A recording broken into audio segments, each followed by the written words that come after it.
Hello, everyone. Welcome to My Story 100. Today, I continue with the story of Ya Still Here. Chapter 2 is titled The Slow Disappearance. At first, life with Auntie Afia was bearable. Her compound house in Wa was alive with sounds, roosters crowing at dawn, radios blaring gospel sounds before sunrise, children chasing each other barefooted across the yard. Ya shared a sleeping mat with her cousin Adjoa, a girl whose laughter came quick and bright. Auntie Afia was strict but fair in those early days.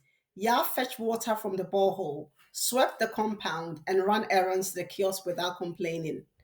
Sundays were the best days. Maxwell would visit, smelling faintly of aftershave and office dust. He would lift Ya up and kiss her cheeks and hand her small gifts. But slowly, the Sunday began to disappear. One week, Maxwell did not come at all. The next time, he arrived 2 weeks late. 6 months after Ahmed's funeral, word spread that he had remarried.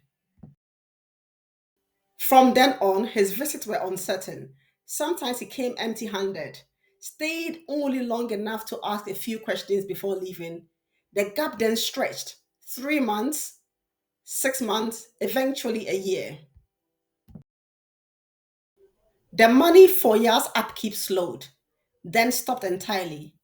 Auntie Afia muttered under her breath, Men, father only when it suits them. Ya heard the whispers in the compound. Where is your father? She would shrug and pretend not to care, but the words cut deeper than she let on. Auntie tried to keep Ya in school, but the fees was a constant struggle. On the days there were no money, Ya stayed at home to help in the market or mind Adjoa. The gap in her learning widened until she was more comfortable carrying a basket of smoked fish than holding a pencil. When Auntie remarried, everything shifted again.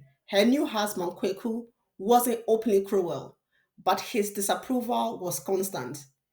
She's not my child, he would mutter if he had spilled water or break a plate. Soon after, Auntie announced, We are moving to Accra.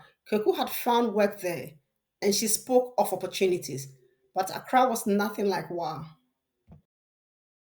It was loud, fast, and unforgiving, trotro groaning through congested streets, and the smell of roasted plantain mingling with the exhaust fumes. The small room they rented barely held Auntie, Kweku, and Adjoa. Just slept wherever there was space, on the floor or outside when the heat was too much. The unspoken truth was that Auntie was tired, tired of stretching meals, tired of caring for a child who wasn't hers. One day, after a loud argument with Kweku about money, Auntie turned to Ya and said, Find somewhere else to stay. She was 8 years old when she slept outside for the first time. She didn't know it yet, but the street will become her teacher, and the lessons will be harsh. That's the end of today's chapter, but Ya's journey is far from over.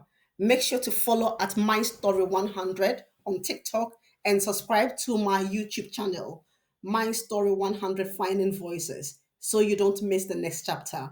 Coming soon, chapter 3, called Slipping Through the Cracks. Thank you.